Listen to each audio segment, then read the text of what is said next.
The NBA playoffs are here. The New York Knicks, first round series, Cleveland Cavaliers. The streets are buzzing. Bill PIDTO, how are we feeling about this? Oh, it's exciting. It's an exciting time. This is, as Bill Parcells once so famously said, the great former Giants coach. This is why you lift all them weights.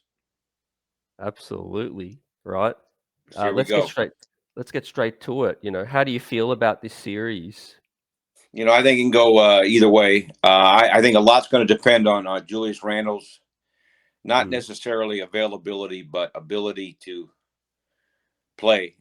We don't have any idea. I don't know if he's going to mm, be 100%. He's going to do the best that he can because that's just what he's all about. yep. Obviously, they need him healthy. They need him 100%. Jalen Brunson, what's amazing to me is in the 2 games before he was shut down, right after the Knicks clinched, he played those last 2 games and got a career high 48. It was clearly compromised with a bad right hand or whatever it is. And he still went for 48 points. So I'm not worried so much about Brunson. We'll see about Randle. I think the Knicks have a big edge off the bench. Those guys have been great with Hart and Quickley, Hartenstein. I think they're going to have an edge there, and I think it's going to really come down to stopping Donovan Mitchell. Now, what's interesting about Cleveland is that they are the best defensive team in the whole league. So Yep. that's something to think about. They got Allen and Mobley down low, and they're real tough, and maybe that makes it challenging for guys to get to the basket. But we'll see. It's going to be. I think it's going to be a maybe 6-7 game series. Can go either way. It will. Where do you see the strengths lying with the Knicks in the series, and then on the other side, the Cleveland Cavaliers' strength throughout the season? You've seen them 4 games. Yeah, so I think the Knicks have an edge off the bench. Um, Cleveland's got Chetty Osman, Karis LeVert, and Rubio pretty much, where the Knicks have, as I mentioned, Hart. Mm, They've been fantastic, in the 17-7, I think, since they got Hart. I think they were 37-21 since Thibs shortened the rotation. People don't understand as much, I think, or think about the fact that the shortened rotation gave Quickley more minutes, and he really mm, that's when he took off from early December on. So I think the Knicks have a big edge off the bench. I think they have a potentially big edge at the 3 spot. A Okoro for Cleveland's okay, but that's where RJ could really help. If RJ can outplay Okoro, that would be huge. Cleveland probably has the best player on the floor in Mitchell, so that's a big edge for them. You always want the best player on your team in the playoffs, I think. And again, defensively, Mobley and Allen are really good post defenders, and they're the best defensive team in the league. So I think you got the Knicks bench as an edge. You got the Knicks advantage at the 3 with RJ potentially, and with Cleveland having the star player, their advantage, and mm. very, very difficult down low. This is going to be a huge series for Mitchell Robinson. You said it. I was about to ask you about Mitchell Robinson. Obviously, battling. He hasn't played in the playoffs. Bill, 2 years ago wasn't available.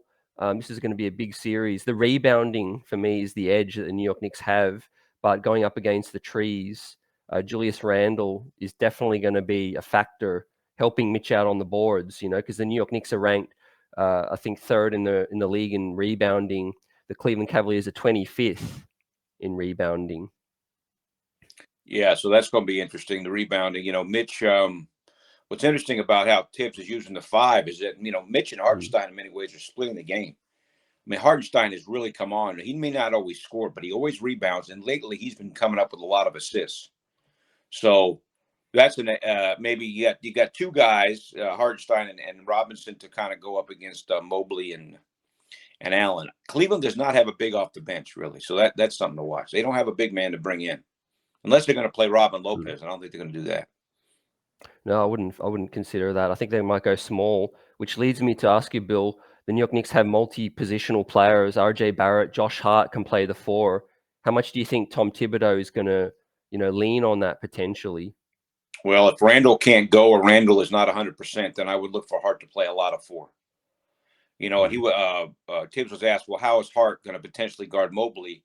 He thinks that Hart is strong enough to guard Mobley if that needs to be the case, if Randle is unable to go or not 100%.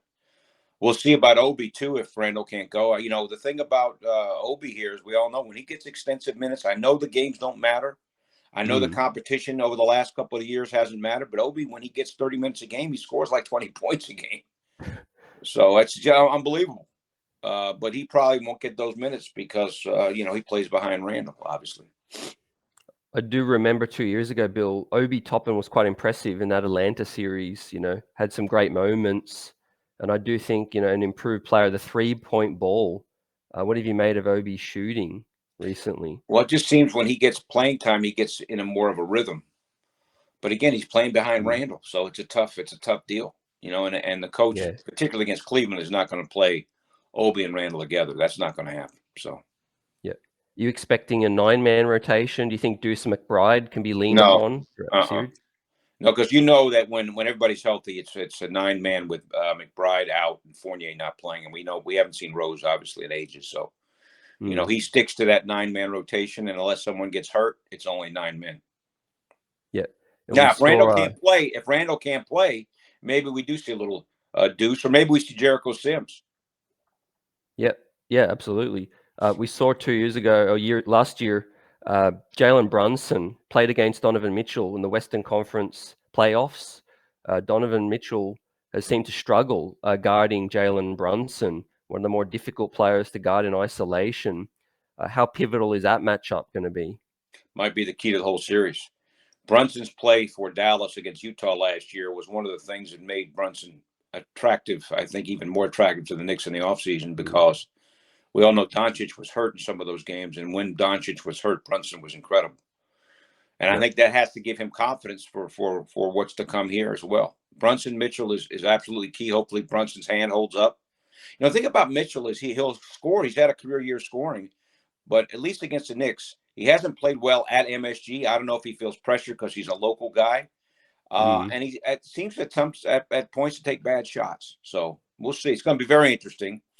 Game 1 is Saturday. We got a pregame at 5:30, game at 6, and then we got hour-long postgame show. So for every game the Knicks play in the postseason, we have a half-hour pregame, even if we're not doing the game, if it's a national game, half-hour pregame and an hour postgame show.